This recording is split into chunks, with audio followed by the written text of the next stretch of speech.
This is The Miller's Edge with Christian Miller, two-time national champion and team captain for the Alabama Crimson Tide, and former Carolina Panther, and his father, Corey Miller, the pastor of pain, a 9-year NFL veteran with the New York Giants, and University of South Carolina Hall of Famer. This is The Miller's Edge.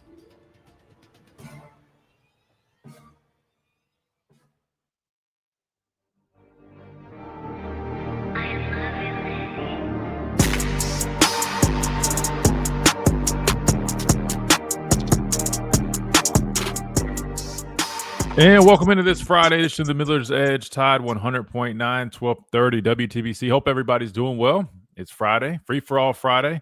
Hope you guys are ready for the weekend and ready for another day. Some football talk, man. Fall camp running along with it, Chase. I mean, it's kind of crazy. I feel like, yesterday, well, it was Wednesday, but it feels just like yesterday everything started now. Day 3 is already complete, and there is about, 20 practices or so scheduled. So let's see if we can do the math real quick. 3 out of 20. I mean, that's going to be – I don't even want to try to do this right now. But I don't know. I would say maybe – who knows? I don't know. But we're flying through camp is what I'm getting at. I feel like 3 days already in the books is just kind of like, whoa. Matter of fact, then you think about it yesterday, having the Hall of Fame game, like we just were talking about. I mean, football is really here, and it's, getting closer and closer for, us to really kick things off. It's already the month of August, Chase. I mean, time is just flying, but that's good for us, right? Because we've been counting down the days till the 30th. That way we can see Bama take the field again, and obviously that's getting closer and closer. But until then, we're going to keep breaking down all this football talk, training camp rolling out there. So we'll keep talking about it. Obviously, there's only so many developments you could really cover, but we're going to keep doing it. I know you guys got plenty of questions. So looking forward to talking with you guys on this free-for-all Friday here on the Miller's Edge. Per usual, got to give a big shout out to our presenting sponsor, the Good Feet Store. Make sure you guys check them out if you haven't already. Midtown Village is where you can find them here in Tuscaloosa, right there off of McFarland Boulevard. It's not far at all. And you guys, trust me, will be glad you did, right? Try before you buy, nothing to lose. Just go on in there, let them explain kind of how they work. I mean, it's really simple. You really just put them in your shoes. But still, though, I know you're probably wondering, how do these things get rid of all that pain? You always talk about knee, hip, back pain, all that stuff. Well, they've got all those answers for you right there. Or you can always go to their website and get more information at goodfeet.com.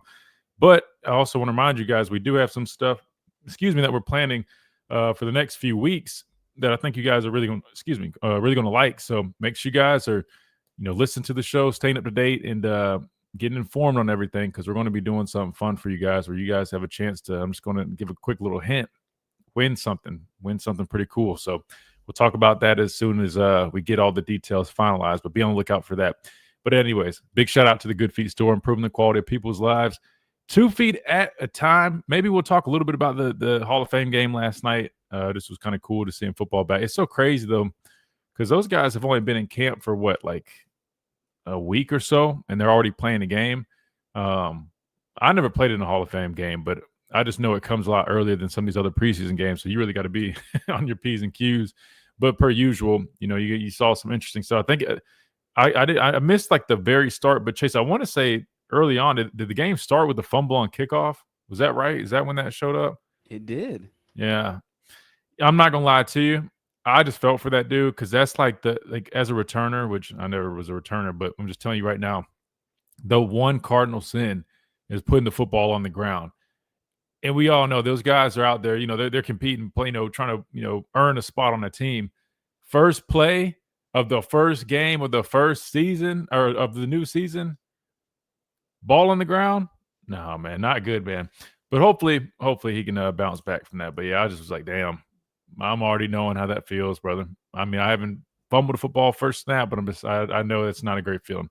Anyway, so maybe we'll talk a little bit about that. But definitely got to dive into some Alabama talk, because it is day 3 officially in the books. Not too sure on the media availability post-practice. We'll keep you guys up to date with that. But I do know yesterday we heard from Ryan Grubb. We didn't get to listen to it on the show, but he did speak to the media. So what we're going to do is we will play that, because I definitely want to dive into that. Obviously, he's an open book, Chase. One thing that I feel like you've been able to pick up on him really quickly is that he's an open book. I mean, he'll tell you what's on his mind. I mean, if you ask him a question about anything really. I mean, he's not one of these guys that's, trying to, keep everything tight to the vest. I mean, he's just very honest when it comes to talking with the media. So definitely want to dive into that because he had some updates on some guys in the offense in general, and just kind of where some of the position battles stand. So we'll hear from him. We did hear from Jeremy Bernard yesterday for the most part. There's a few minutes left. We didn't get to listen to Parker Brailsford, so if we have enough time, maybe we'll circle back to that. But I'd imagine there could be some defensive players and maybe coaches available to the media today. So I'll keep up to date with that. And if that rolls out, we'll definitely listen to that because we definitely want to get some defensive talk going here on the show. That being said, let's go ahead and hit our first timeout. You guys know the drill, 205-342-9904. It is a free-for-all Friday, so we want to hear from you guys. We're going anywhere and everywhere. You guys know what to do. Hit us up there. Join us on the YouTube stream at The Miller's Edge. Completely free. Just go type it in on YouTube and pull it up. And you can hang out, watch me do the show, hang out with the folks in the chat, interact there, drop your questions, stuff there. Plus, you always can download that Tide 100.9 app as well, where you can listen to the show pretty much anywhere, as long as you have a phone, iPad, whatever the case may be. Plus, you can always go back and listen to previously recorded shows. Drop app messages on the app where we can read them, and you can easily call in. There's literally a button. You don't got to worry about the number. You just hit a button, and they'll directly call, and you can hop on the show. We'd love to have you. First, we got to hit timeout. We come back. We kick things off right here on the Miller's Edge, Tide 100.9, 1230, WTBC.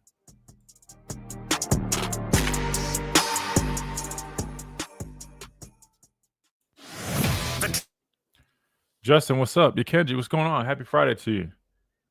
Mike, good afternoon, man. How's everybody?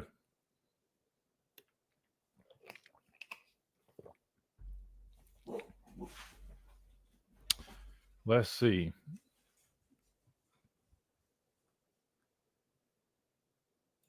I feel like QD tagged us in something, but what was it? Maybe that was yesterday.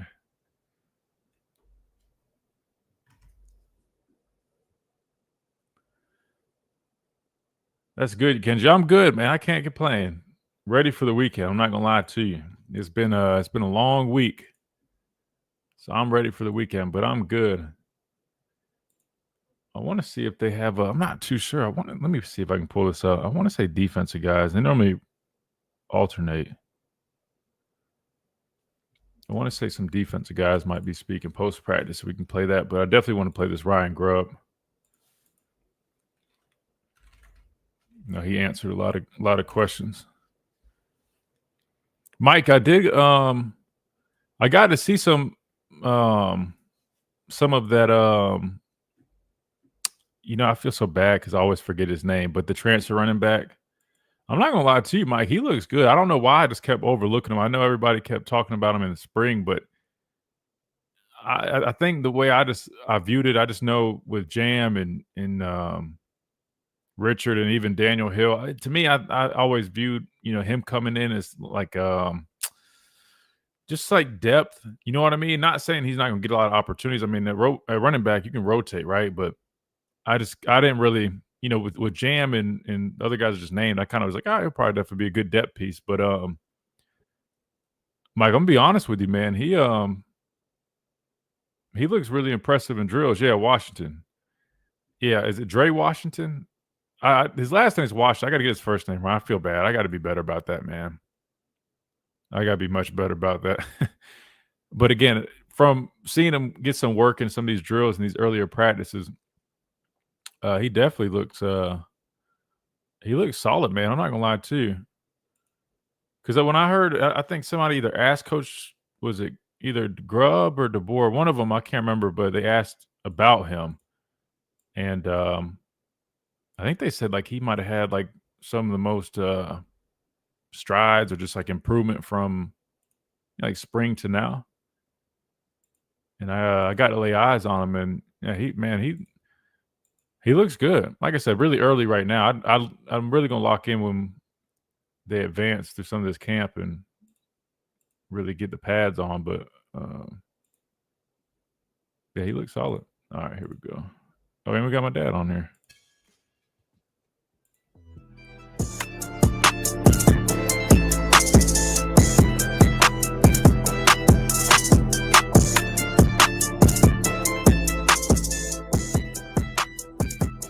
And welcome back into this free-for-all Friday edition of the Miller's Edge, Tide 100.9, 1230 WTBC, presented by the Good Feet Store, America's Arch Support Experts. All right, so I definitely want to dive into this here in a minute, but we got a special guest who just hopped on here, so we'll get to this here in a second. So I want to welcome him on here. I think he's still finishing his setup, but the Pastor Payne jumped on here for this free-for-all Friday edition, maybe help recap this week so far. 3 practices in. I mean, obviously he hadn't been down here, but he's been keeping up to date. Plus, I kind of want to ask, wait, has South Carolina, have y'all started training camp down there yet or no?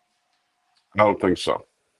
I was about to say I hadn't seen anything on you guys. I know I saw Auburn, LSU, Ole Miss, number of other schools have already started, but I hadn't seen anything on South Carolina, so I wasn't sure. You get a new little setup. You got your camera. You got a nice little wide angle lens there. No, this is I'm actually at the Cadillac store getting my car serviced, but this is my new little Mini. So I got all kind of concoctions. I got my iPad Pro. I got the Bend, or whatever you call that thing, computer. Surface tablet? No, I got rid of that. I ain't like that. You told me about that. So I traded that on my Mini, right? Then I got the iPad Wait, you Pro. say Mini? Are you saying like iPad Mini? Yeah, the iPad Mini. Then I got the Pro, which I do a lot of my church service stuff on because that's bigger. I can read. But this is cool. I can take it anywhere, and it works so great. And as you see, the pictures on it is amazing. And I don't even have to have my big mic. I got my AirPod. And then I got the other big AirPods, so I'm good to go, man. I can do radio everywhere. Apple. Yeah, you can. Yeah, no, it sounds great. Looks good. So that's good. Yeah, no, you need to get Apple to do a deal with you. I mean, you literally are Appled out. I mean, like from head to toe. You got the watch. too, yeah. I got what's the computer I got? The MacBook Pro, MacBook Air Max. Oh, you got the Air. Yeah, there you go. Go. Good deal. We'll shout out to Apple. I guess we'll just give them a huge plug. Not like they even need it. I feel like everybody send me some money, Apple. Send me some money. That would be nice. All right, so we're updating everybody on where things stand. All right, day 3 is finally in the books. Waiting to see if the defensive guys speak after practice today. But I don't know how much you've been listening to the show, but first 2 days of practice, man, I've been really excited, obviously, just to be back out there. But there's been a lot of good work, man. A lot of guys flying around, and I was basically saying how just things feel different this time around. There's just the intensity's up. It just feels a lot more. I don't know, just like a year or two should feel. But anyway, I will say this, and I talked about this past couple of days, but that we might be getting an answer on the pass rush. Quay Russaw looks really impressive. Some of those other guys in there, young guy Justin Hill looks to be really impressive as well. But anyway, I will say this: defensively, I mean, man, if they can figure out those pieces up front, I think they're going to be solid. In terms of the offense, like I said, guys, I'm not going to have anything crazy in terms of updates for you right now. But this quarterback battle is really going to be interesting. Other than Ty's the guy right now. We heard Grubb. You'll hear him talk about it in a minute. Just having the most command, right? Which is what you'd expect out of the guy with the most experience, the oldest guy in the room. But those young guys, man, there's just a lot of talent in that quarterback room, and they're not going to make it easy. They're going to be on his heels, but obviously, still Ty's job to lose.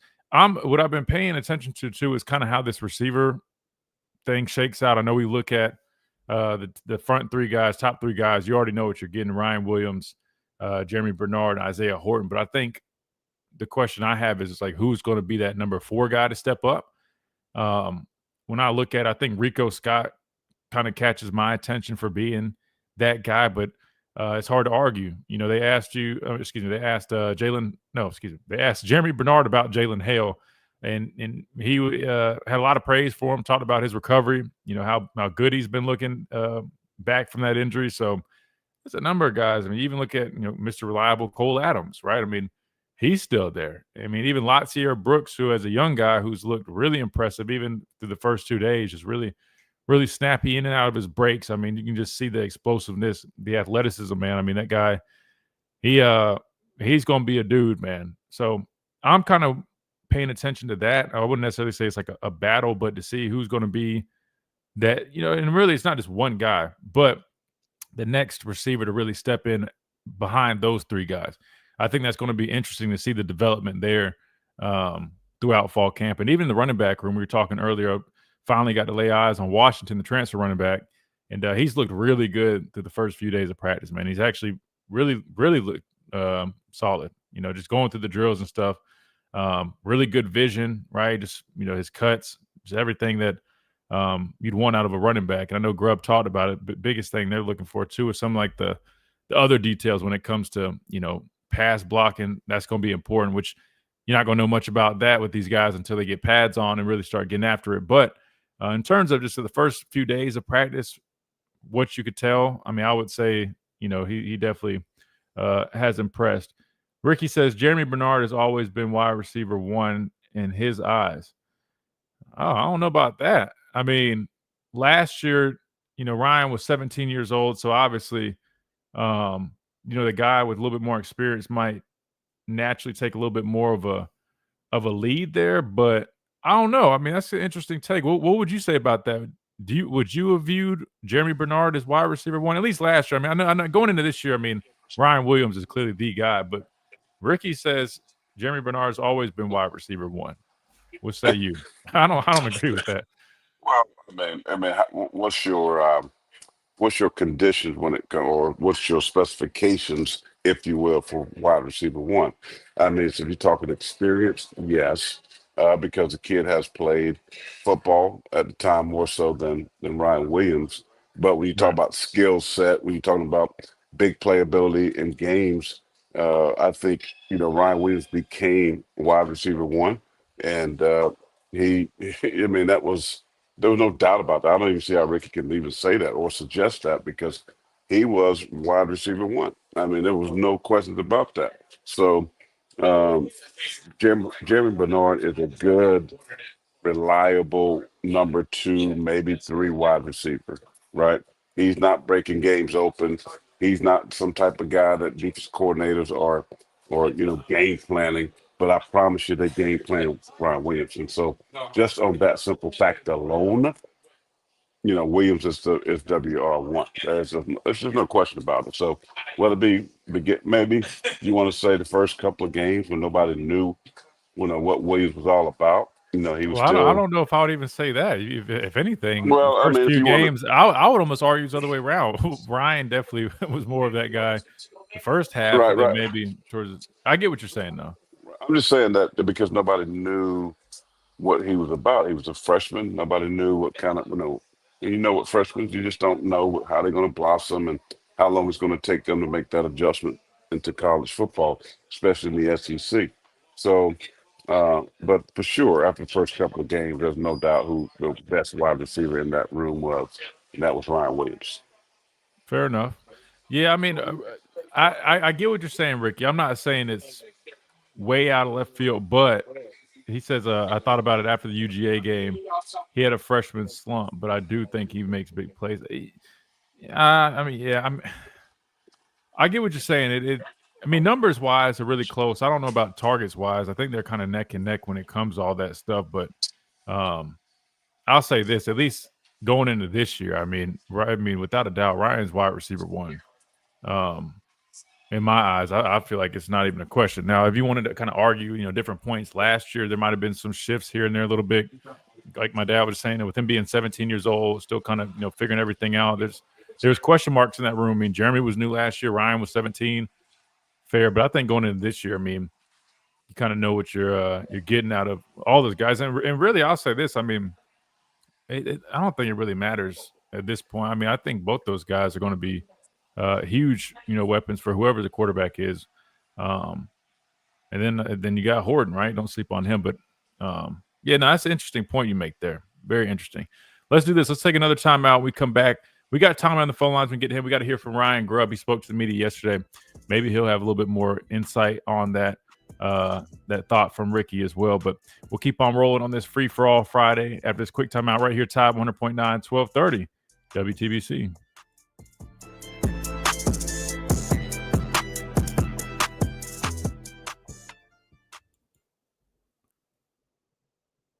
Mind you, I'm speaking in terms of experience, not potential or skill. Yeah, no, yeah, that's what my dad was saying. That's why I was agreeing with you in terms of, him being so young, but normally, I mean, you don't really judge it off of that, though.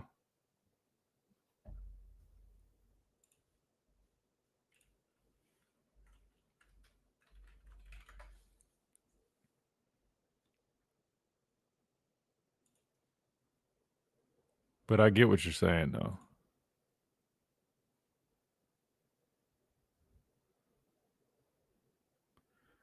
I get what you're saying. Good problem to have, exactly. I was trying to find this schedule because it would show who would be talking. Let me see.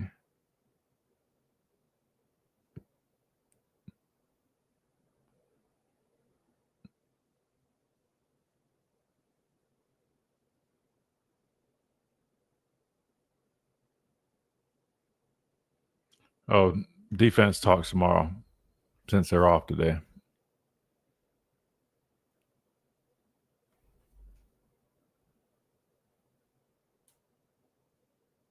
So we'll get the defensive guys who have to play on Monday for you guys.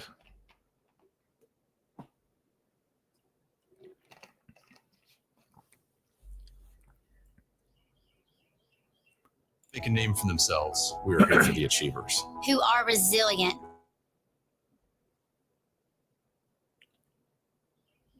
Let's see. The next generation of legends. We are here for you. Aggressively pursuing victory over injury. Learn more at andrewsportsmedicine.com. Actual price will depend on product and And you got media day on Monday. The FDA does not approve or verify for safety, effectiveness, or quality. Prescription products require an online consultation with a healthcare provider who will determine if Yeah, they got it made, man. They had a day off 2 days into camp. They got a nice schedule, man.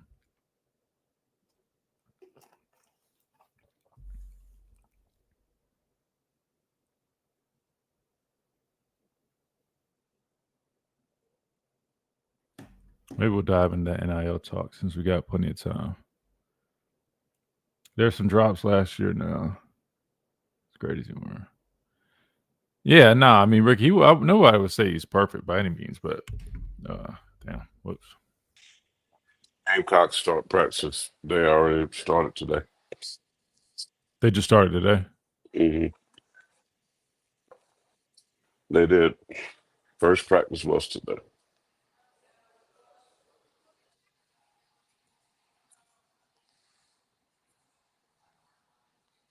Yeah, I don't remember anybody having I mean, dang, had you have a day off 2 days in the training camp? I feel like we went like straight through. I don't think our day off was till we on that day off?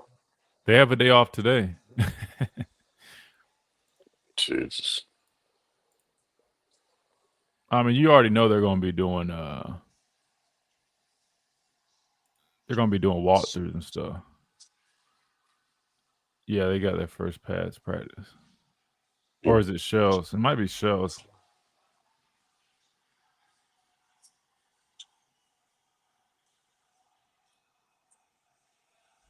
Might be shells. I don't know. But we didn't. Our first day off was like we used to have what was it? We used to go do a thing at a church. I can't remember what it was, but we always used to be counting by the days Alabama to Broadcasters that. Association. It really and this wasn't even station. like a real day off. This is Miller's Edge on Tide 100.9.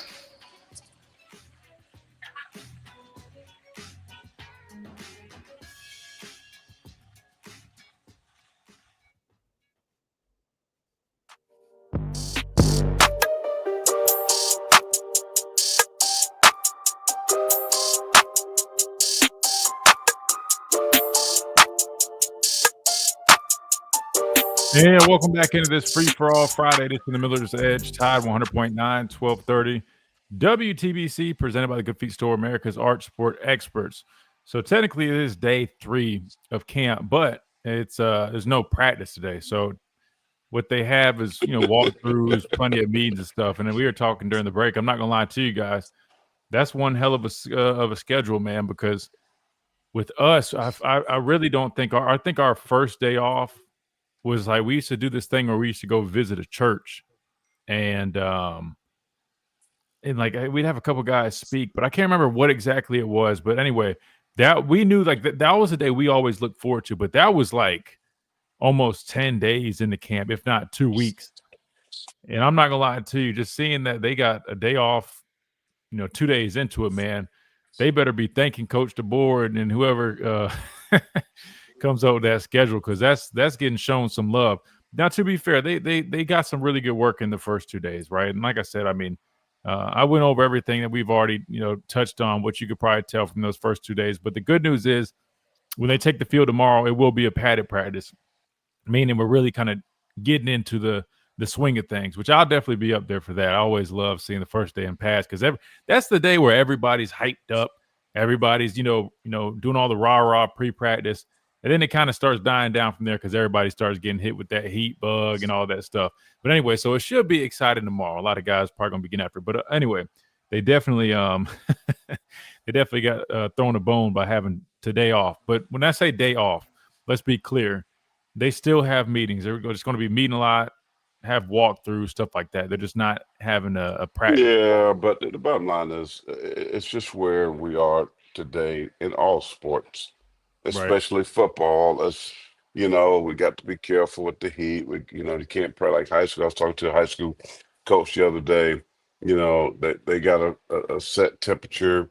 Is that temperature? They can't go outside. I mean, you got to have so many water breaks. You got to have all of this stuff, in line. Whereas I'm like, how did we survive, right? In the 80s, and when I was playing, I'm like up, down, running stadiums, coaches telling you you're going to pass out before you die.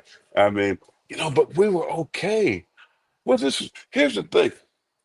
We've done so much more as athletes, as football players. I'm not trying to hype up the old guys, but it's reality, right? Training camp was extensive and long. You knew that. You knew that it was, staying up late, getting up early, banging on the walls, mat drills, up, downs, cramping up. You knew these things were going to be a part of camp. That's what made camp camp. Right. Today, they get 2 practices, mind you, no pads, just a helmet, and then they get a break. Oh, my. So to me, it tells me that why we seeing a lack of toughness in football, it just because of the mindset of it as a whole. These kids are spoiled. They're getting paid. They wearing Gucci. They got Louis Vuitton, nice shoes. I mean, they got 2 practices with a helmet on, and you got to give them a break. They got all these extended water and Gatorade. They got freezers on the football field. You too hot? Go sit in that freezer over there. You got benches in the freezer. I mean, and yet these jokers are still complaining, and that drives me nuts. I mean, they don't get it. I mean, we like the NFL, 6 weeks of training camp, 6 weeks. We didn't get a break to go back home until that last week. The last week camp broke. I mean, 4 pads. I mean, guys cramping up. Y'all are doing 2 days, right? Yeah, 2 days, sometimes 3 days. Like. Yeah, we had Corey Stringer was a guy that was a teammate in Minnesota. He passed away, from heat exhaustion. And then that kind of started opening the eyes and all these other things. But really, you didn't have all these incidents back then. So I don't know. I mean, I don't think anybody in football camp, especially in the SEC, after 2 days of practice with a helmet on, talking about getting a break, rest your legs. I'm sorry. I'm sorry. I ain't buying that. That's ridiculous. Do you know if? Yeah, no, yeah. I trust me. It's different than what I'm used to. I just told you I wasn't doing everything you were doing, but I will say, like, the first year I did training camp here, man, we used to do it with Coach Saban, where we still had 2 days. I'm pretty sure. Did we? No, I can't. I think that might have been one of the last years of 2 days. I think it might have been, but I do know we did do this, and this was probably the hardest thing ever that I experienced. We had a separate freshman practice, and so what you had to do was, like, the night before training camp really started, the freshmen we had our own practice, and when I say our own practice, I mean it was the same scheduled practice, But mind you, with like a third of the roster, what does that mean? Everything was just like rapid. And I think they almost did it intentionally to like break us freshmen in, because it really made no sense how hard that first practice was. Like I remember, and we did it in the evening. We did it in the evening, and it wasn't even as hot, but it still was really muggy and it was humid. And I just remember it was me, Rashawn Evans, and it was Jamie Mosley.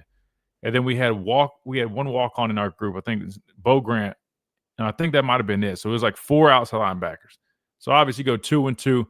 And we just were rapid fire through drills. And we were going to do team drills. And there's like no subs. We just had 2 groups and we're just going and going and going. And I almost feel like they did it just to kind of make it like, you know what I'm saying, like a welcome to college moment for us.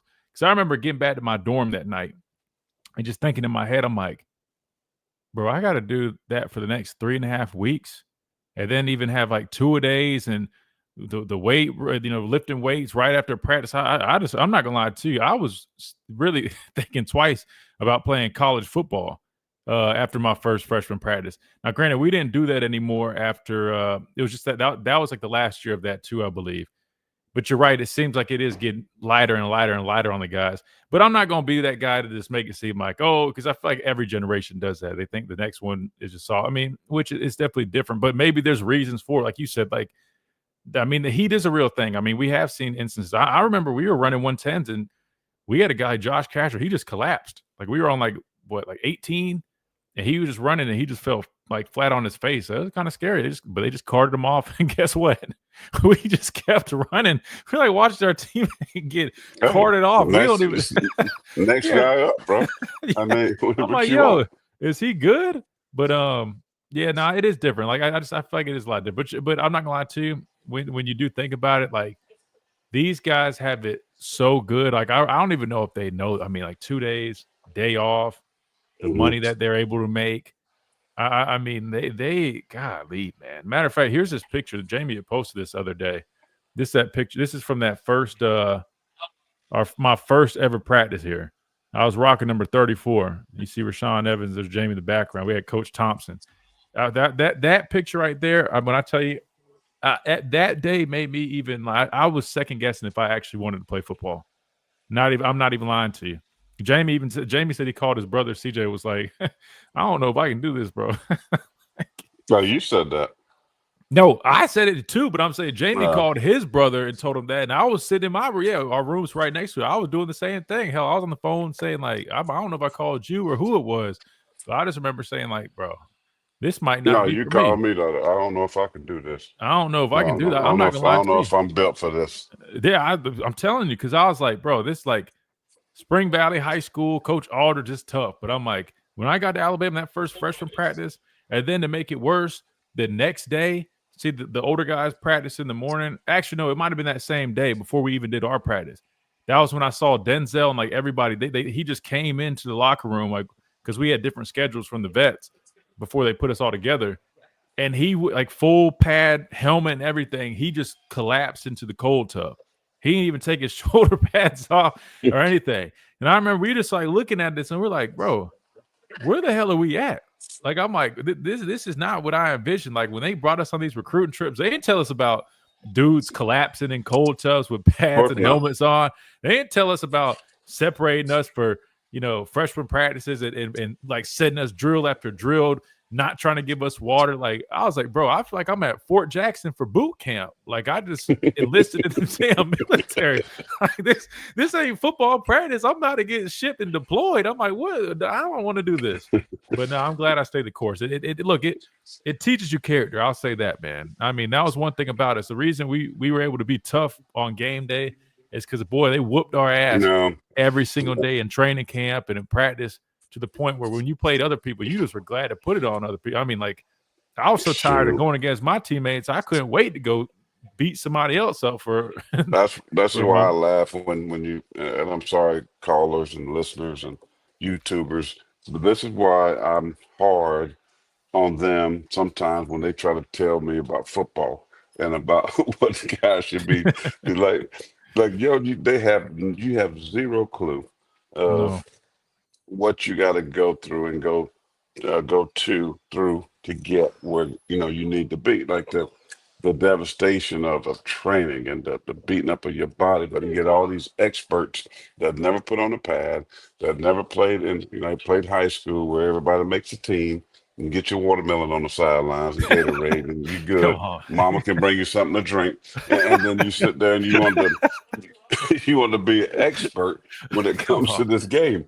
Oh, I'm God. sorry, and I love you. I love you. I give you grace, but at the same time, it's like the reason why I roll my eyes when they start saying this, that, and the third. It's like y'all don't know, and then telling me what coaches should do and what players should do, and this, that, and the third. Like, guys, pump your brakes. You don't understand. We're trying to enlighten you what this thing really is. So it's hard, but now maybe they can do it now because football is it's like playing pickleball. It's like Come, man. That's a it's stretch. Come soft. on, They just man. Nah. it's soft. I mean, they paint their fingernails and they get Okay. all this hair. I mean, like it's pickleball football is You what they jealous of call the it now. hair. What's wrong with hair? Y'all, people, what are you talking the Hey, guys that had I'm long hair hair. back in the day? Come on, man. You paint fingernails. I mean, you got colored Oh, okay. mouthpieces. I mean, it's just a Okay. different era. Different era. He's going on this old school rant. Did you watch the I'm Hall of back. Fame game last night? Yeah, I in did. full form. I saw Sterling. Matter of fact, he was here Monday at the Birdies for Beamer. This yearly golf tournament for media and all that type of stuff. So he played in that, and then but he had a nice interview last night. Happy for him. 7 years in the National Football League, first player to record back-to-back 100 receptions per year or more. He was in that club by himself for a long time, and it was great to see him finally. Is going to be able to put that gold jacket on tomorrow. Him and Shannon, first brothers ever in history of the National Football League to be in the Hall of Fame. Um, First Gamecock, which is huge for us here at South Carolina. So yeah, I'm happy for him and well deserved. I mean, I don't. I remember he and I talked so much because we played together at South Carolina. We were neighbors, as you know that growing up too as a little kid with his daughter Summer. You know, when he hurt his neck and I'm the one that got him started playing golf, and I was playing a lot of tournaments. And so I was like, I went to his house. I'm like, dude, you got to start playing golf. No, you can't play anymore, but Doc said, you can swing the golf club. And I remember his first shot over the lake, the little lake that he lived on, and took a 7-iron and pretty much hit it across the lake. I mean, his eye and uh, contact was just amazing. And now that you can't get him off a golf course, so but yeah, that's going to be great. Four guys, Eric Allen is another guy that I know. Played with the Eagles for all those years. We had many battles when I was with the Giants. Reggie White, Eric Allen, all that they had a monster defense. Seth Joyner. Um, seeing him go in as well. So it's cool to see these guys that you play with and played against. You have a chance to. I mean, there's no really higher honor in sport. That you are. You're already the best in the world. Playing pro sports, and then you become the best of that best. That's pretty amazing. No doubt about it. Yeah, he was a dog. And matter of fact, you answered Ricky's question. He asked about Sterling if that was your teammate or not. So there you go, Ricky. Yeah, they were teammates, really close. And congrats to him getting that nod. Unfortunately, his brother is kind of still in the spotlight a little bit with all with all that nonsense he got going on. Which he apologized. He felt bad that the news came out about him being released from ESPN, but Yeah, but that ain't no Lord have news. He mercy. was fired months ago. I mean, they I knew they weren't mean, bringing Shannon back. I'm like, I didn't they even they, tell him. they He was might like, they well, might have thought I about wish it. you.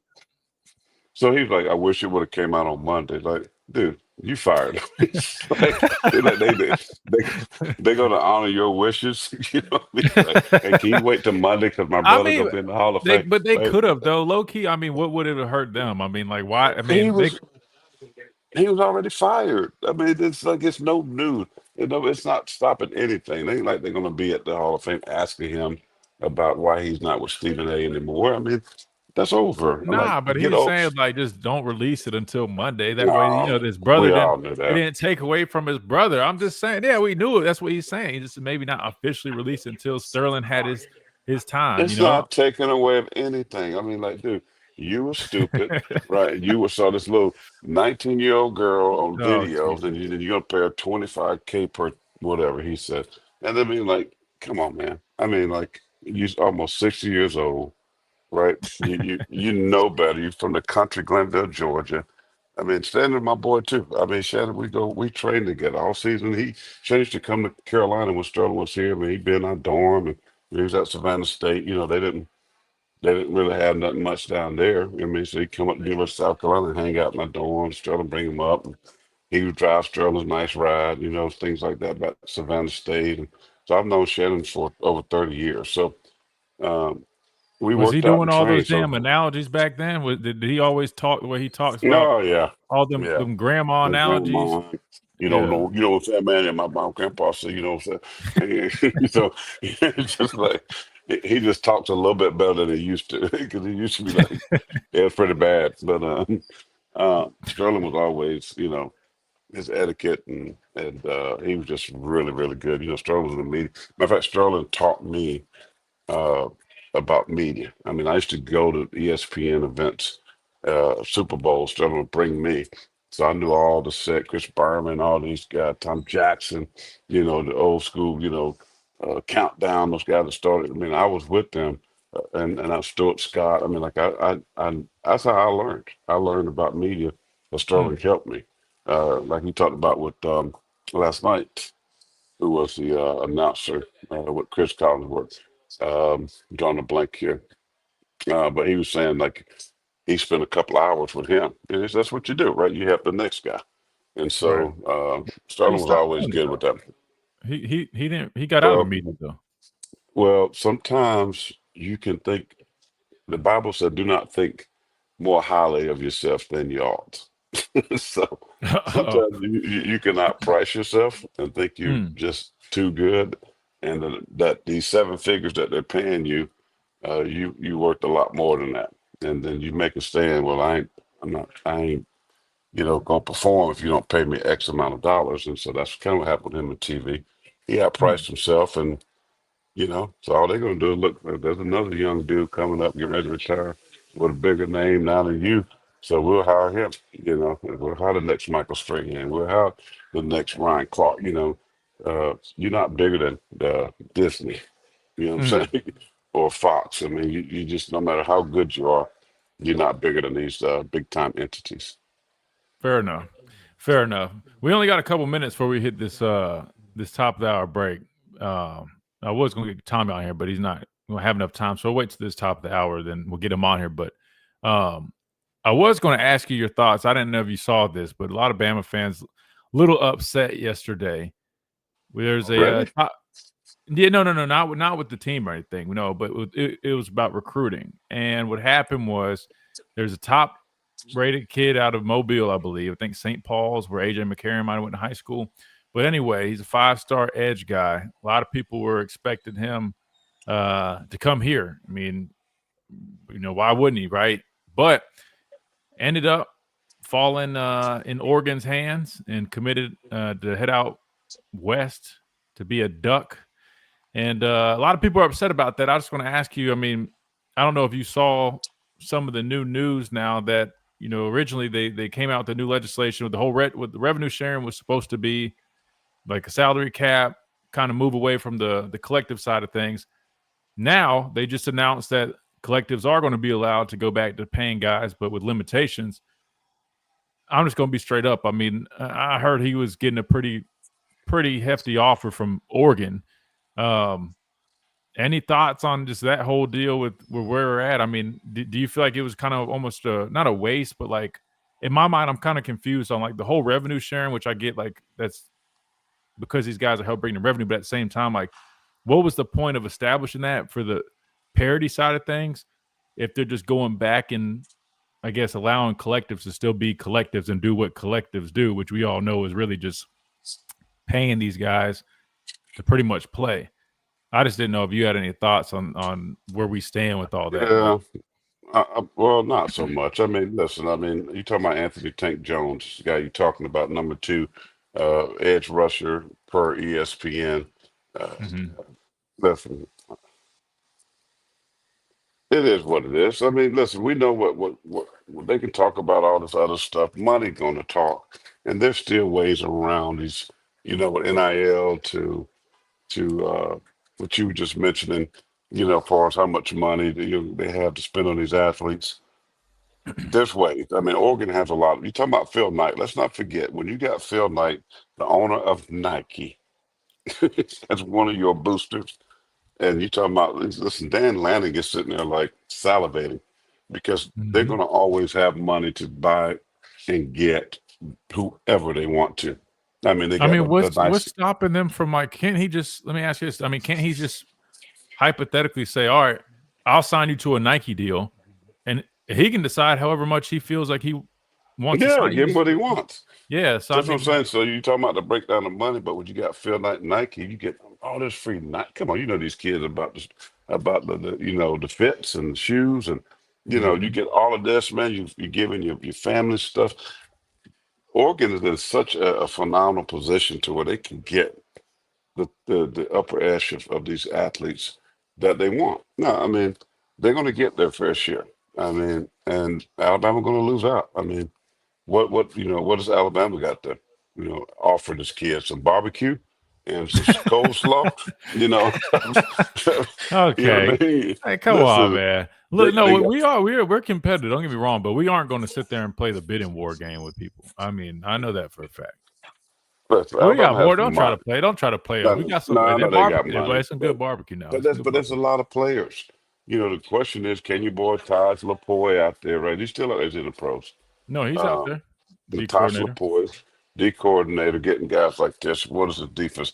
They got all that money, and all I can tell you, those teams run through them like diarrhea.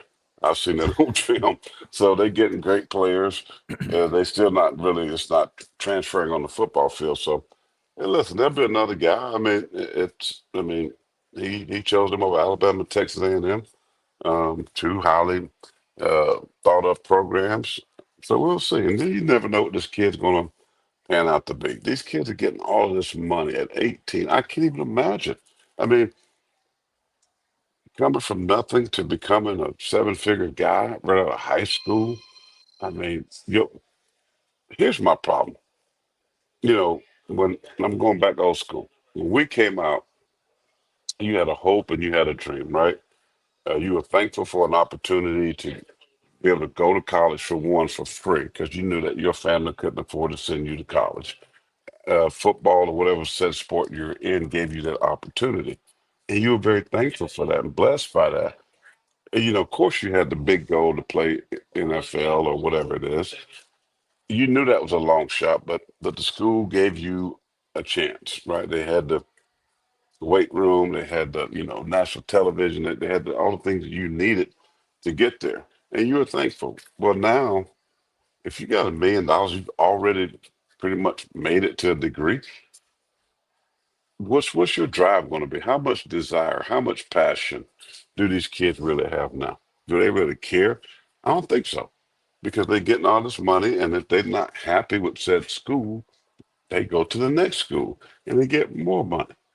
I mean, so that drive that got the Derrick Henrys of the world, these big time players that have tenacity, that yourself, people like just having a great opportunity and will fight their tails off and go through those hard training camp days you just talked about.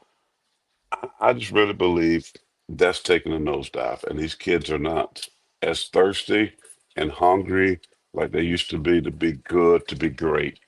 I don't think, there's some, but I think the majority are not. And that's the problem.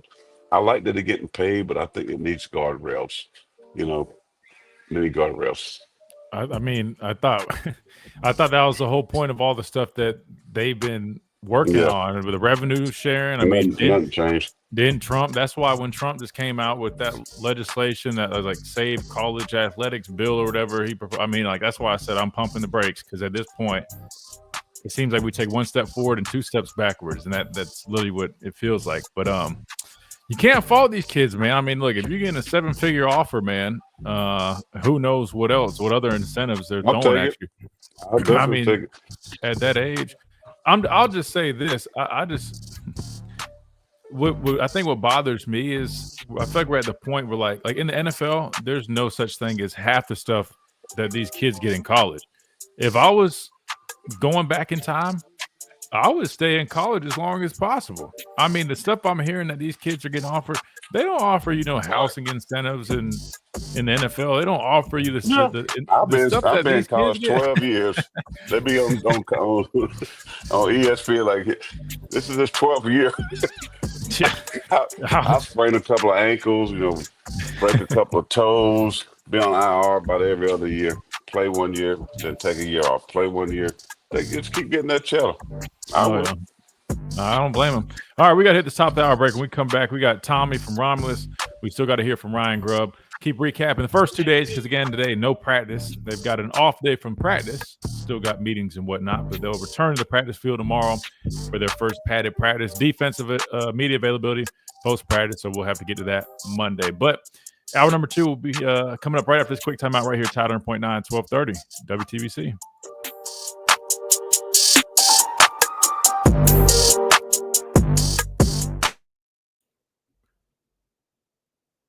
Let's see. But it's their agents asking for all this stuff, and the colleges are agreeing to all the extra stuff. It's. I mean, you got parents involved, QD. You've got agents. And again, let's just be clear. It's not like every single guy has the opportunity to be making all these crazy, demands and all that stuff, right? I mean, it's not everyone. But I would say it's, a combination of family, agents. I think that's just the part that bothers me the most is because, you can't do – in the NFL, there's no such thing. College players literally have, double the, I guess, what do you call it, benefits. If you just think about it, in the NFL, if you're under contract, you're under contract, all right? In college, there's not – it's a year-to-year thing. You can sit there and dip out, go where you want, try to force people into paying you more money, get housing incentives, travel incentives. In the NFL, there's none of that. NFL, ain't anybody paying for your rent, none of that. They pay you your money, and you're responsible for everything else, right? So, I don't know if people understand this. It's expensive. For guys that aren't earning, say P squad guys, or the rookie minimum is a lot more than what it was, but you typically, you have to pay for an off-season residence. You got to pay for residence where you're at. A lot of times guys aren't buying because the security in the NFL, you don't know where you're going to end up, so you're paying rent, and obviously you need to be in areas pretty close to the facility and whatnot, and it needs to be a nice area, so you're paying a good bit for that. Then the off-season place, you're paying for that. It's expensive. These college guys, they're working stuff out where they're getting a house. They're getting their families' travel paid for. While also earning the money. That's what's driving me nuts. Because to me, not only that, but I feel like it's just instilling the wrong mentality for a lot of guys. Because there's literally not any other thing that I can really think of where you really have those types of incentives. That's just not, even the pros don't have that. I guess if you I'm a wrestling fan, right? I know we got a good bit of wrestling fans that also listen, but WWE, I've heard, some of their wrestlers, their superstars, negotiate stuff in their deals where they can get an incentive, like a tour bus, right? Maybe in that line of work, but in terms of professional football, no, sir.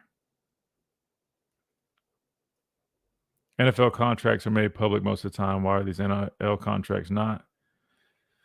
Well, they're really serious about keeping that stuff private because they don't want any issues with within their team. A lot of schools have a penalty for if a player is caught publicly discussing his earnings. A lot of them will penalize that player because they don't want any rifts in the locker room or any issues amongst players. Because the reality is, I mean, you're going to have some guys that are making a lot of money that probably shouldn't be making that, but they got it coming out of high school, but maybe they're on year 2. They're not really contributing, but you got this guy who is a better player. It's just a mess. 9611. This is Miller's Edge on Tide 100.9. I want to be traded. It's going to come to college athletics. That's the portal pretty much.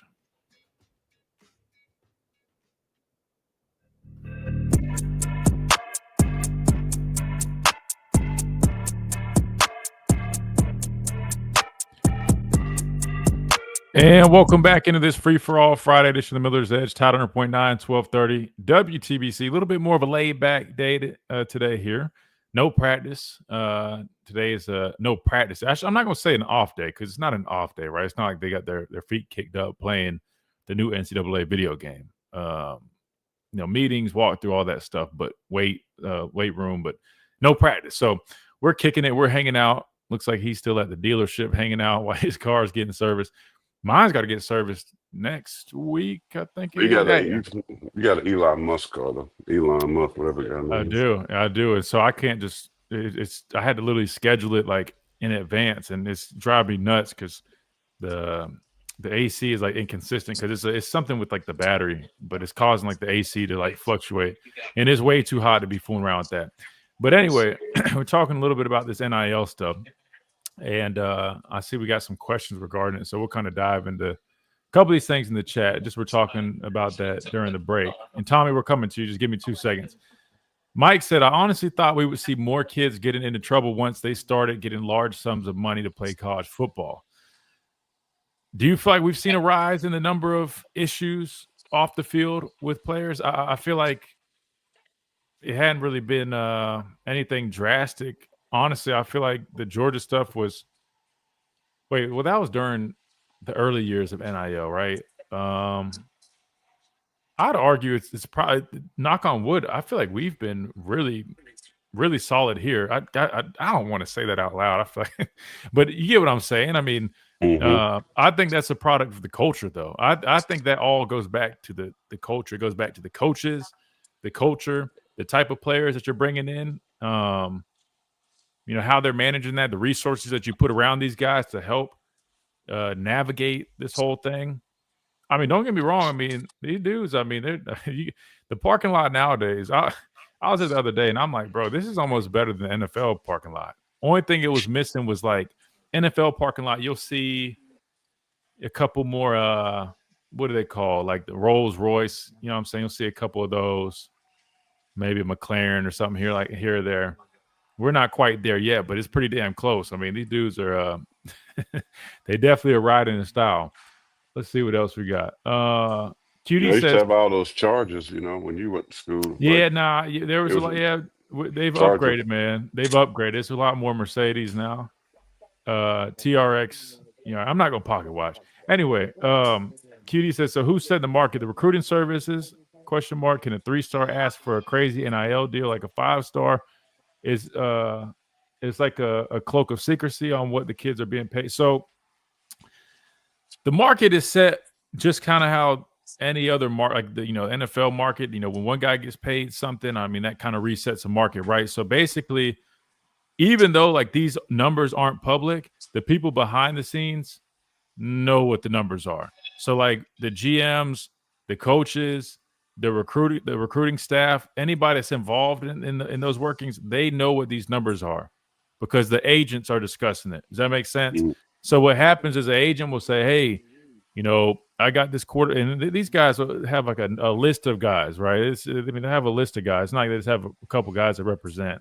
And half the time, they're not even like really represent them. They're just like, hey, man, let me see if I can kind of get you a higher number. But anyway, they'll go to these schools and they'll say, I got this guy. If you're interested in any of these guys, transfer him. And they'll say, hey, well, this school has offered my guy this. The good thing is, a lot of these people on the football, in the football staff side of things, they communicate with each other because you were seeing situations where you had some people trying to fake the funk and basically try to finesse stuff like, oh, he's got offered this from so-and-so, but then they reach out to them. They're like, no, that's not true. So that's kind of helped kind of clean up a lot, having communication, like open forms of communication. But anyway, that's pretty much how it's set, QD. It's like people behind the scenes, they know. You might not be able to see this stuff publicly, but they know. So if a quarterback, gets paid like 2.5, and that's like the new high, kind of that's like resetting it. So now it's like, all right, well, this guy just got 2.5 to go here, and this is how this player lines up with him. So he's worth at least 2.6, 2.7. That's typically how it works. In terms of, can a 3-star go do that? Probably not. I mean, if it's a 3-star that has, some major offers, maybe, but typically it's more so based off of, what people are already offering and what people are willing to offer for said player. They could have some leverage now because now you're talking about there's no more walk-ons, right? Yeah, no, in certain things, but on a much smaller scale. Yeah, but not to the tune of that type of money. But when you're talking about 105 scholarships for every team, so I think a 3-star is becoming more desirable to fill out that roster. Because you got to have, they basically become a high-priced walk-on. So I mean, so I think when you go from 80, 90 players, 85 players, right? Normally that's what it was. You're talking about 20 extra scholarships. Mm-hmm. Is that right? Yeah. 20, so 85, yeah. So listen, I mean, you got to be wise now, I think, for coaches to make the best decision, like who are you giving those scholarships to? Right? Because the list's gonna go way down after 85, like your talent pool gonna drop because there's not gonna be like a bunch of 4-stars out there without scholarships. They're gonna be taken. So the 3-star does become valuable to the lower ends of rosters, right? For depth. Because for depth and for special teams and things like that. So they really now have to have that sharp pencil finding guys that are guys that they feel like can transition later on. They're going to be experimental guys. That's the word I'm looking for. There'll be guys that they're going to have to experiment, and those are going to be guys that you're going to see that's going to move on and off rosters. Because if they're not doing good things, guess what? They're going to be out. Because the coach going to get somebody else that's a 4-star that's in the portal. The portal guy is going to start replacing those roster spots because I think it hurts down the road. Now I'm thinking about it. Yes, sir. If they got room for portal guys, good portal guys, guess who gets hurt? Those guys are experimental guys on that 86 to 105 roster spot because they're going to start taking those and give them to transfer portal guys. And that's what's going to happen. No, you're right. And that's why I think when people see some, these teams taking some of these 3-star guys, you got to remember, I mean, I guess the philosophy is going to be a little bit different given the updated rules in terms of those roster limits, kind of like he just was mentioning. So you'll see a number of guys that typically look like more UAB, maybe ULM type players earn opportunities now because of those new numbers and having to fill those spots, kind of like what he's talking about. Real quick before we hit this timeout, we're going to promise when we come back, we're going to you, Tommy. It's a good question right here from Todd. He says, Christian, serious question. Why not just clean a quarterback's clock when he's faking like he has the football, but actually hands it off? Is that legal? So like a play action pass, or excuse me, not play action, but like when, he's acting like he's doing almost like a reverse play action, right? He legit hands it off, but he's, taking like doing a boot action, right? As if he still has the ball. Or like a zone read type play. You know what I mean? Zone read. You can only hit him if it's like an option where he's at a running threat, like you triple option. And if he's like he's got the ball, right, he is live. But I don't think you can hit him on a boot play. Well, I think that's a good question. I don't know from a rule standpoint. I don't know. I mean, there's been times I've tackled a quarterback that was faking a boot. They didn't flag it. I think the difference is like it's how you go about it. I think if you do what you're saying, Todd, and you just go like you just clean his clock, like take him out, I think they'll call something like unnecessary roughness, right? But I think if it's like, because I've had it where like he's faking a boot and I just like I go dive and tackle him, like wrap him up. And he might be like, "Oh, what are you doing?" Like complaining or whatever. But it's like, I mean, as a defender, like, bro, if I thought you had the football, I thought you had the football. It happens. the ref, they've never really called anything like that. But I have seen it where, like, if someone goes and just drills them and it really looks excessive, they will typically flag that. Really good thing. I mean, I'll look that up, Todd. I don't know from an official standpoint what the rules are, but I do know, like my dad said, if it's like one of those, like a zone read, like option type play, and he's acting like he's running the football, they definitely are a lot more lenient on that. But like the ones where they're like kind of like faking the boot, you know what I mean? And it's almost kind of like you're Well, boot expecting play, like the boot play is right when you talk about, like, so if he, boots out without the ball and you are coming in off of, let's say, edge like a blitz. Yeah. right, and you hit him, that's not a flag. But if he just, noticeably know he don't have the ball, and you come up in there and hit him, ear hole him, they're gonna flag you. But if you're right there and it's kind of a bang bang type of play, then that's no flag. But Right. in zone reads or in He option said he was style referencing plays, zone read. He said he was right. referencing. If it's zone read, because he is a potential runner, so you can put the thigh out on him.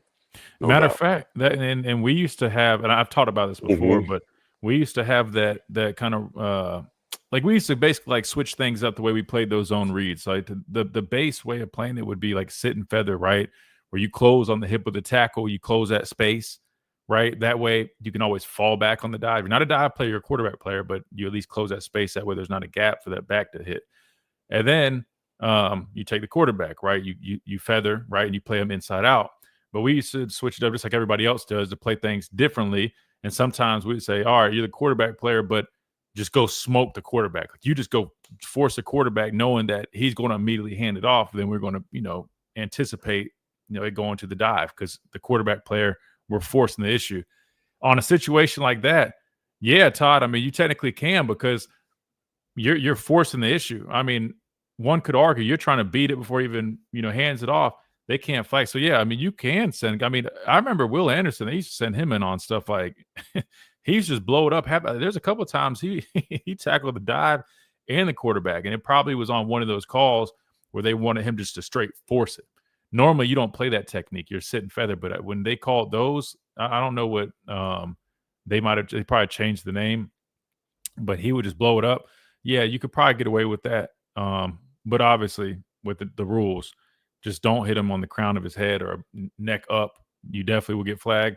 Other than that, you should be good. But, it's always kind of risky, because if they pick up on what you're doing, right, that's why you like switching it up. But, as long as you got security on the dive, man, I mean, sometimes you just got to force the issue. But it does open some other things up. But, always mix it up. All right, we got to hit a timeout. I promise, Tommy, we're getting to him. So we're going to hit this timeout. When we come back, we go to him on the phone lines. 205-342-9904 if you guys want to get in on the conversation on this free-for-all Friday. Then we'll eventually get to Ryan Grubb, hear what he had to say on his offense. After yesterday's practice, again, they are off from practice today, but we'll pick back up tomorrow in a full padded practice, which everybody's always excited for. Pads are getting to popping tomorrow. Quick timeout. We'll be right back.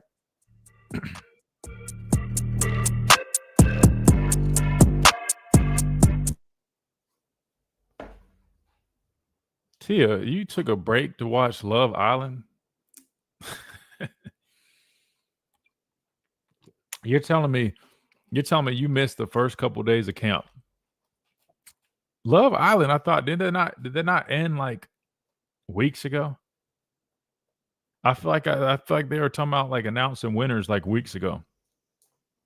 No, I have not watched the show. I've seen all the clips on social media though.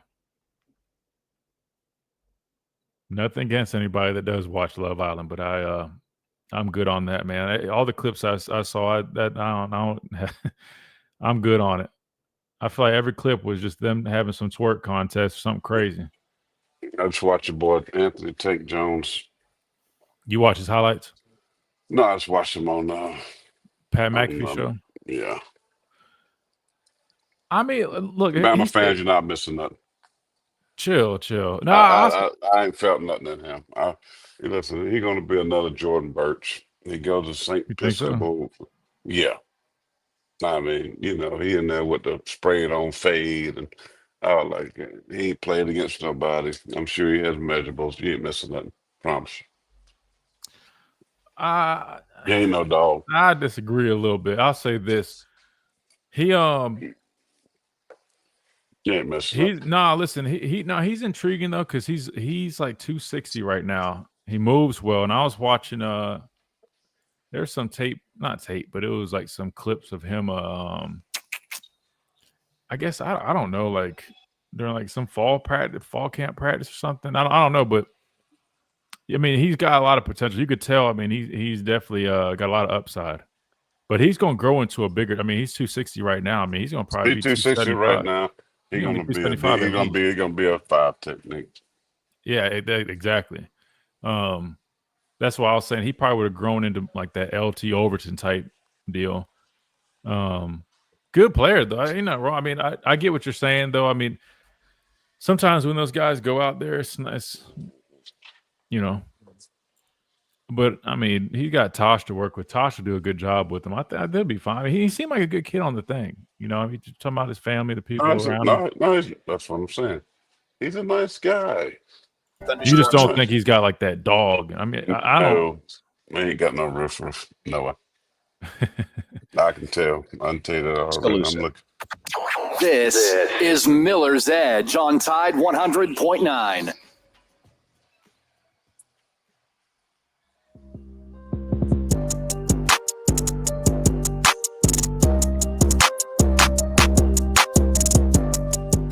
And welcome back into the Miller's Edge, Tide 100.9, 1230 WTBC. All right, we got to get to the phone lines. I promised we were going to do that. It's Free for All Friday, man. Got to stick to my word. 205-342-9904. We got Tommy up first. Tommy, welcome in. Hey, Preston, how are you today? I'm good, man. I'm so sorry about that, brother. Well, you and your daddy got on the road, and it was a good road. Y'all was asking questions about the future. Like today's August 1st, and this NIL money was just all be cleared up. We'll know the truth today. We still are just as confused today than we was 2 days ago. I feel like we've gone backwards, man. I really don't even I don't even know where we're at this point, to be honest with you. I'm really confused. That's a good point. I am too. I don't know what to ask you on that. I'm like, hey, I'm confused. I'm like, it's supposed to be all, it's supposed to be all cleared up today. We all will be enlightened. 12:21. I'm no more enlightened than I was at 12:21 yesterday. So I know I'm picking mud at times, but hey, I can't help it.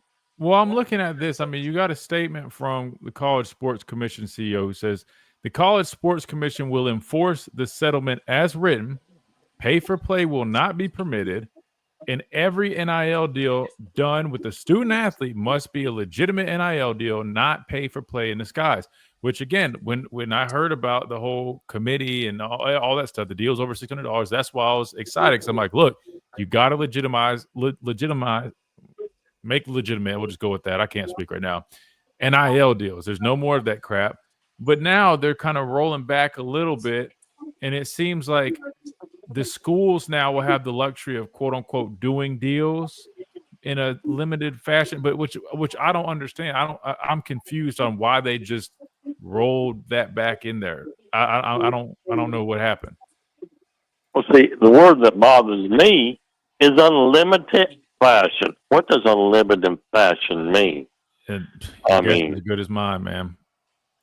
I mean, yeah. I mean, exactly. I mean, and Alabama fans, I'm going to give you some piece of advice.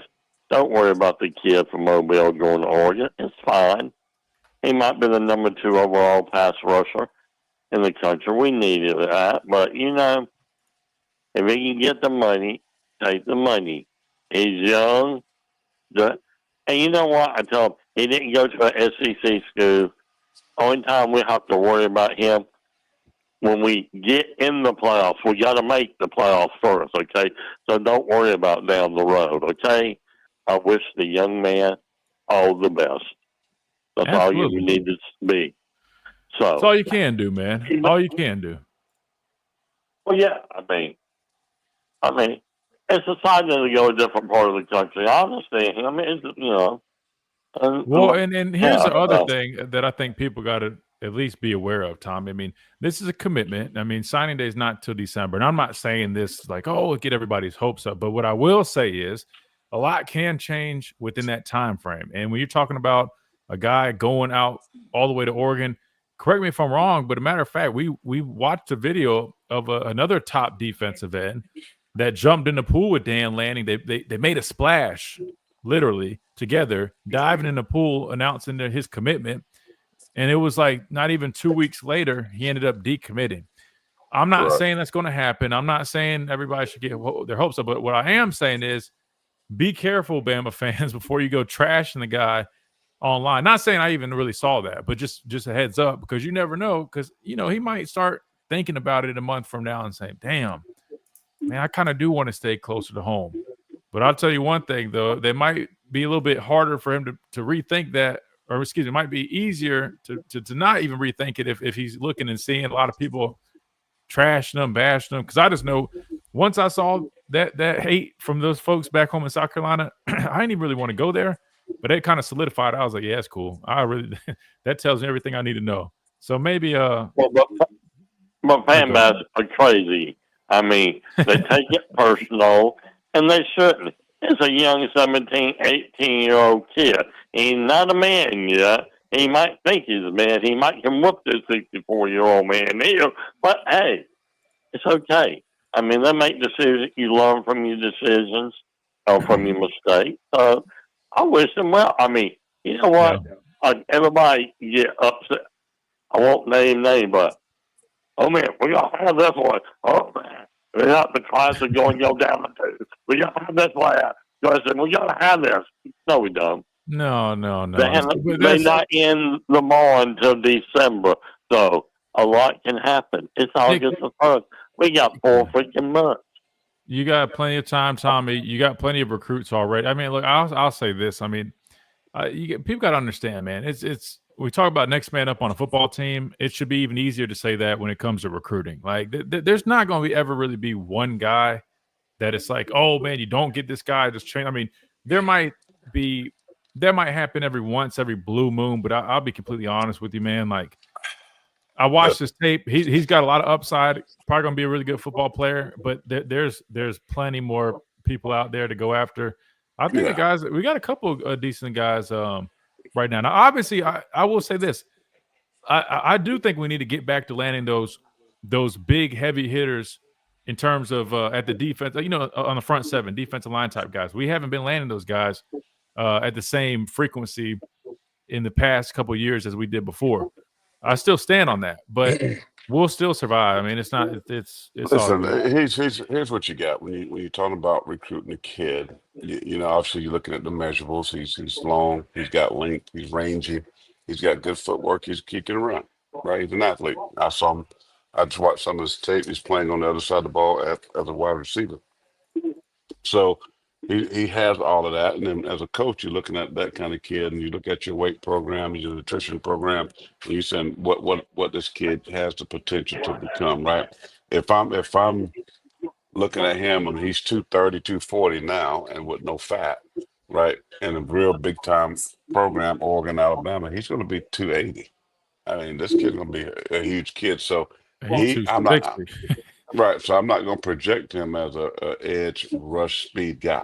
I'm not going to do that. He's going to be more of a 4 or 5 inside guy or playing in a 4-3 scheme.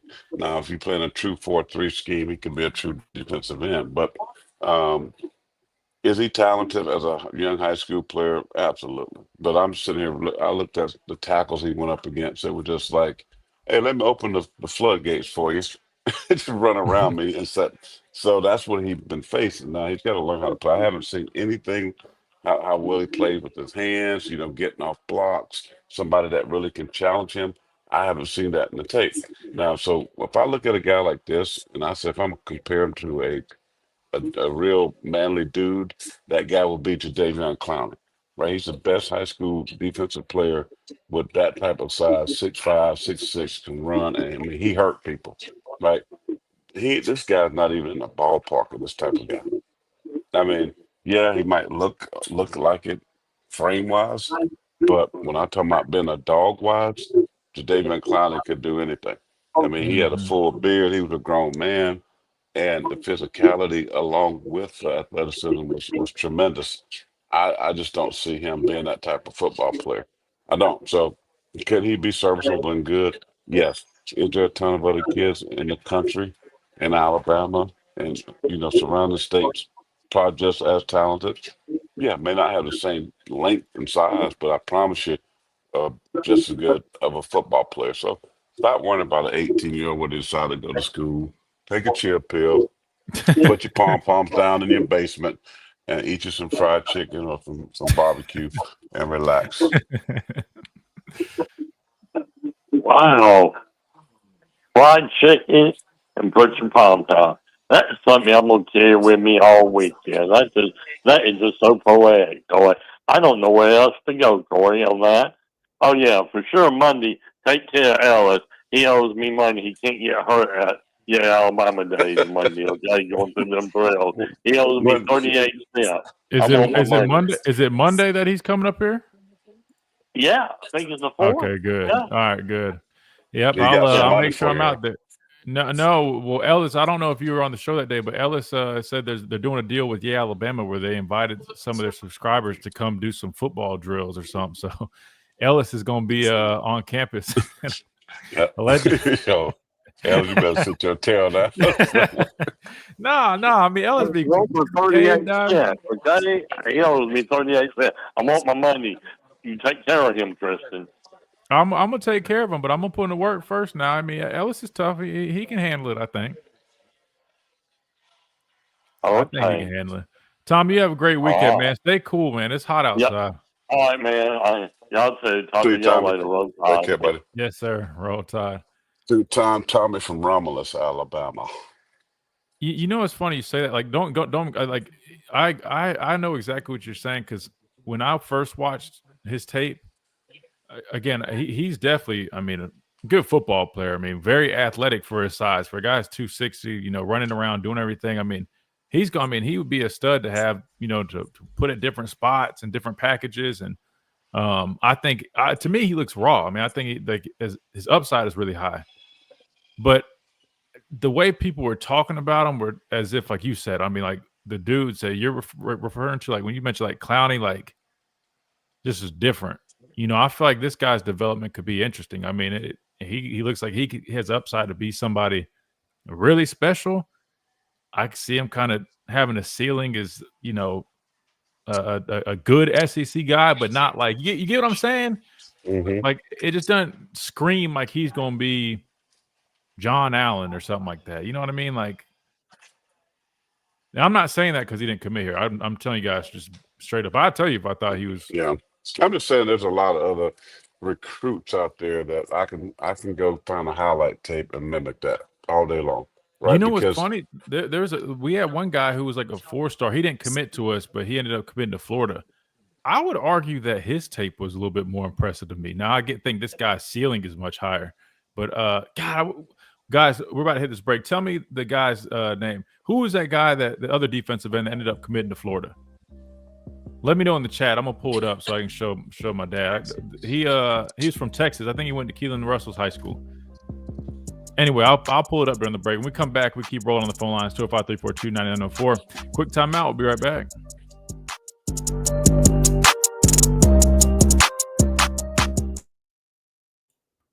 Yeah, that's it. KJ4. Appreciate you guys. And I promise I'm not trying to sound like I'm hating on this guy because he didn't come here. You guys should know me better than any. I could care less if guys come here or not. Like, if they do, cool. If not, man, I promise we'll be just fine. That being said, I think Tank is going to be a great player. I think there's a much better chance he ends up step being. away for a minute. My car Yeah, for go you ahead. to sign the papers. So. Yeah, go ahead. I think is a much higher chance he ends up being a really good football player than not. But yeah,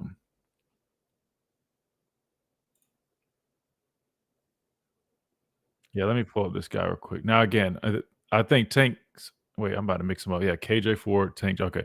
I think Tank's ceiling is much higher. But, like, I'll be honest with you. Like, to me, like, seeing where this guy is right here, like his hand usage, his ability to bend, he's coming out the football. Like, I was a little bit more impressed with this guy initially than even Tank, honestly. Now, granted, when you look at Tank at his size, athleticism, again, I think his ceiling's much higher, but this kind of just what my dad was just saying. Like, don't let one guy like that make you lose it. You know what I mean? Like, there's plenty of players out there, man. Good closing speed. But see, they're different players too. Like, Tank's going to end up developing into a LT Overton type dude, 5 technique that has the ability to slide down, especially in certain situations. This guy was definitely more of, a true like wolf type player. But I don't think how much does he weigh? I can't remember. I think he's like 240.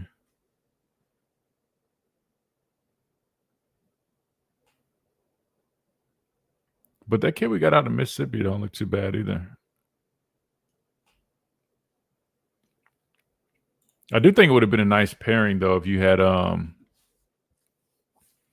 like Xavier Griffin and you had like Tank, because again, totally different body types. Like imagine having like if you had Tank, say you have a third down group, you have him in there, you slide Griffin down to that edge spot, Tank slide, kicks down to like a 3. You know what I mean? Like you wanted like a jet group, as what we call a Raptors group, whatever you want to call it. Your go get it package, what we say. Oh damn, we're already back.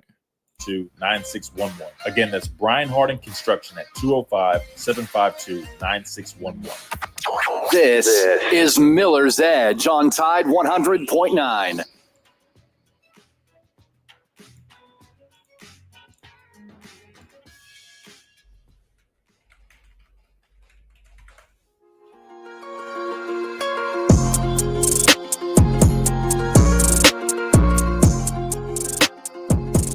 And welcome back into this free-for-all Friday edition of the Miller's Edge, Tide 100.9, 1230 WTBC. Back to the phone lines we go. I don't know who all is still on here because we definitely were talking a good bit, but JR is up next. JR, you still with us?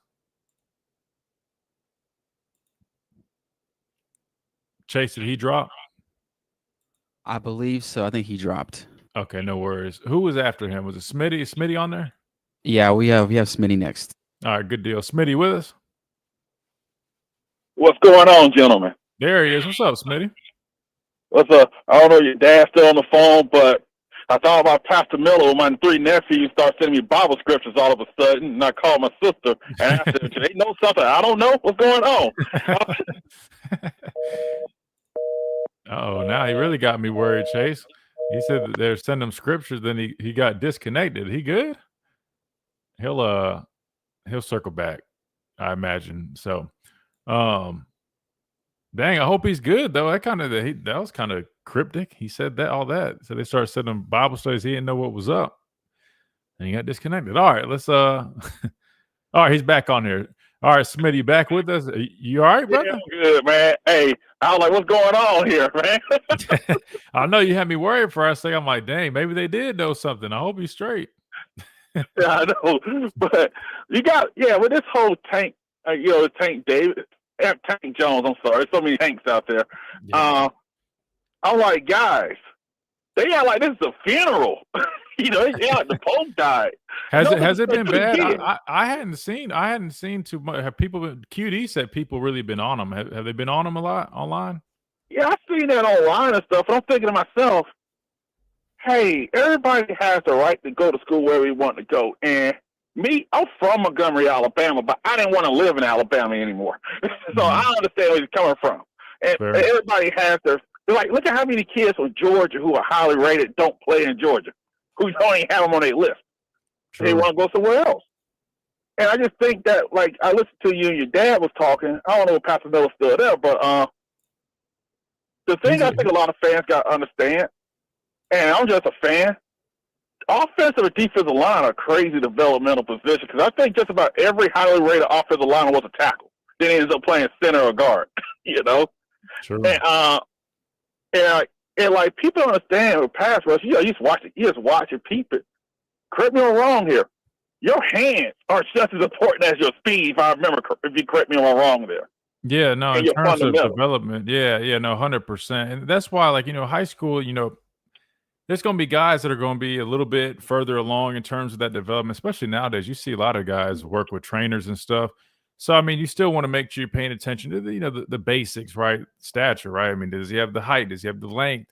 What does his body type tell you in terms of how he'll develop? I mean, again, with Tank already being 260, he ain't playing Wolf. You know what I mean? I know people think they just say, oh, he plays edge. He wasn't going to be a true edge. He was going to be a bandit and really could grow into, being a 280-pound guy.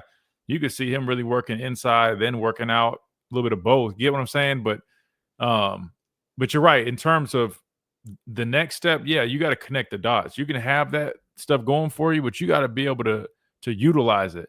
And you're right. That's where the developmental side comes in because – in high school, when you're bigger than everybody, yeah, you can run through people, you can just bull rush and do stuff. But in college, that doesn't work. Like I see so many guys that get to college and they think they can just do what they did in high school and use the same technique, which is, just raw technique, just running down the middle of guys.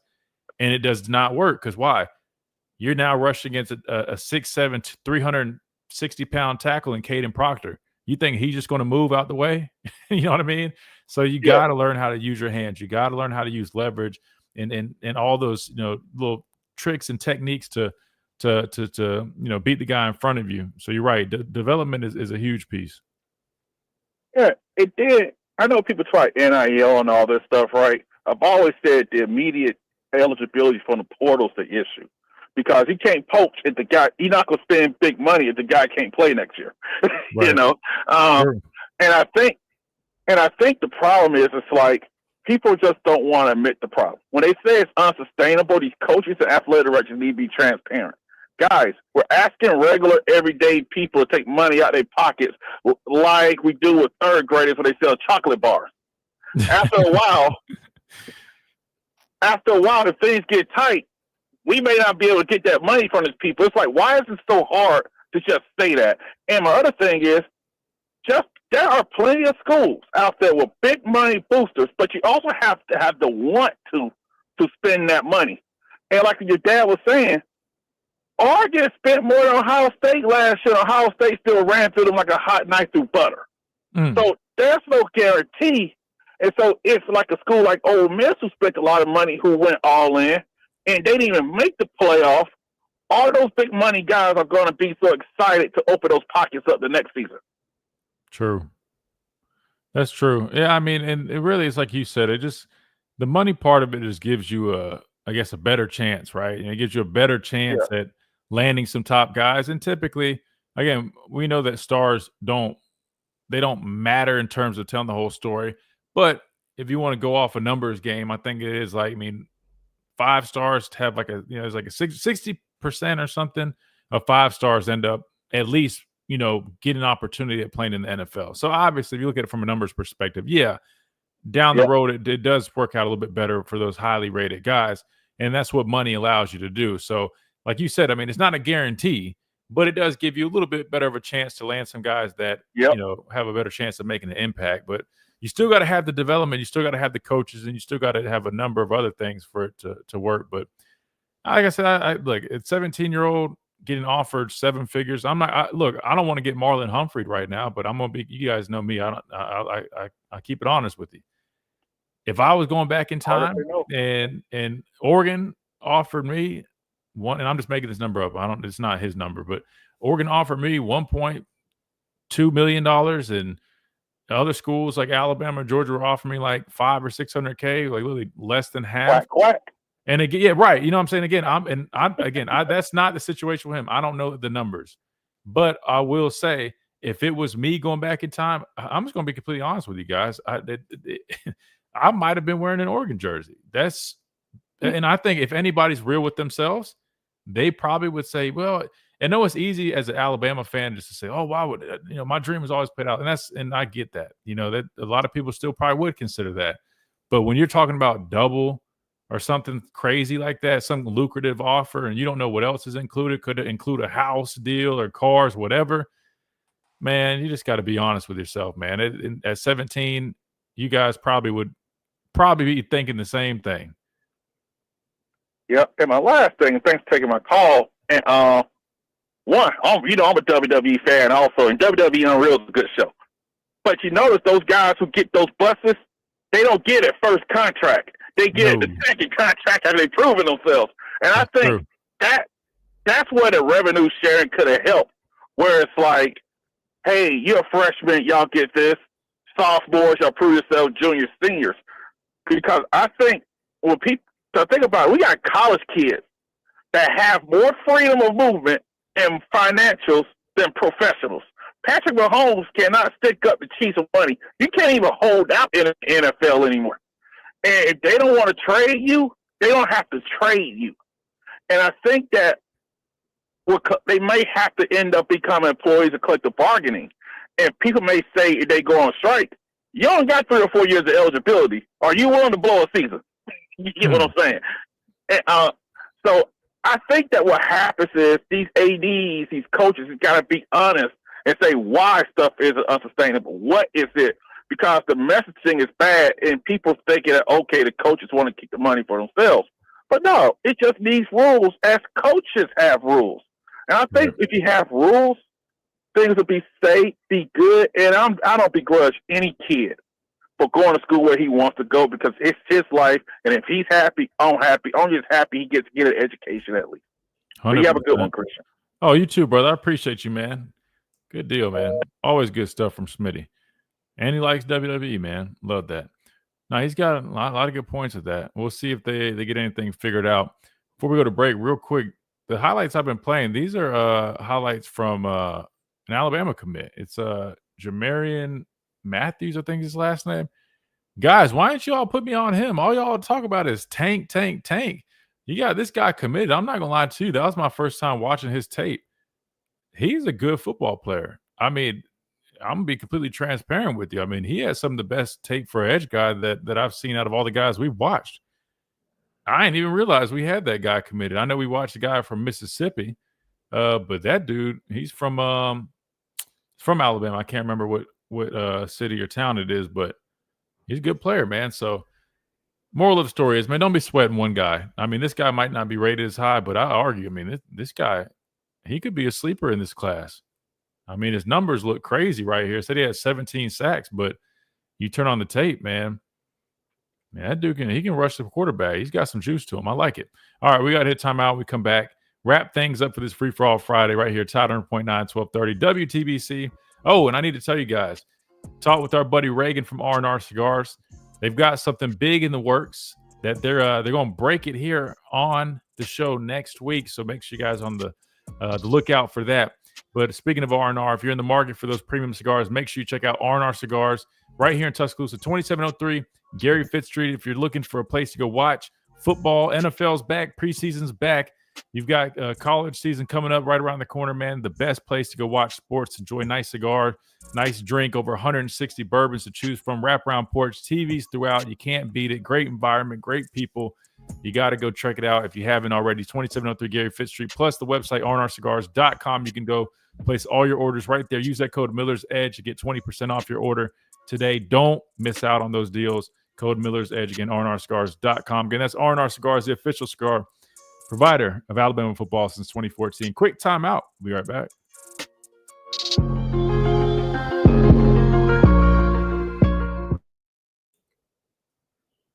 Yeah, why ain't y'all guys hold on? All my recruiting experts in here. Why ain't anybody tell me about this guy? Because he probably wasn't ranked number 2 edge rusher. No, that's literally what it is. I'm not gonna lie to you. I think his tape's better than any of the guys we've watched so far on this show. So that's what I'm saying. If you go look at the tape, you know, this kid just run. Can he run and make tackles? Yeah, the Tank Jones guy. You know, he very seldom got blocked, but sometimes you look at some of these guys, watch it, but just some more complete football players, right? Who cares what is he number 2 or number 8 edge rusher? You can tell. That's what I'm saying. Who's a little bit better? Yeah, so somebody's ranked higher don't mean they're better. No, I agree. No, I mean from a edge position standpoint, I mean physical edge, violently shedding. I mean when he's coming off the football, he's got a nice bend. You see right there. I mean, this he's a good football player, man. I didn't even know we had him committed. Everybody was talking about that Mississippi guy that we have, who looks to be solid too. I mean, look at the physicality. I mean, this dude, I think his tape's better than any of those guys. Honestly, spin right there. That second time he's shown that. I mean, he's shown a number of different moves with his pass rush. On the front right there. That's exactly what I'm saying. Redirecting upfield. To me, I like if this I guy. had to choose right now, I would choose this guy. No, I agree. No, I definitely agree. And he's playing Spain Park. Where is he from? I know it's Alabama, but yeah, I mean, this guy had 17 sacks last year. Why is nobody talking about him? Oh, man. 6'2", 240. Oh, he's from Gainesville, Georgia? I thought he played in Alabama, though. Well, I'm confused now. Wait, it's not the same guy? Oh, wait, did he transfer high schools? Yes, sir. Got to be the right fit. No, I like this guy a lot, man. I really didn't know much about him. No one really mentioned him. No one even told me to go look at his stuff. But I guess he committed like 5 months ago. But you guys know how it is. Everybody wants the next shiny toy.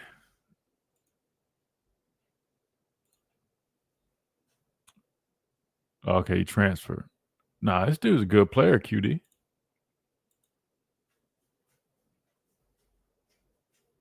I mean, he's not one-dimensional either. I mean, he's showing he can do it all. Stop the run. Get after the quarterback. I mean, granted, he doesn't have the same, physical traits, but. Well, because he's 6'2", just like NFL. And they try to use those same measurables.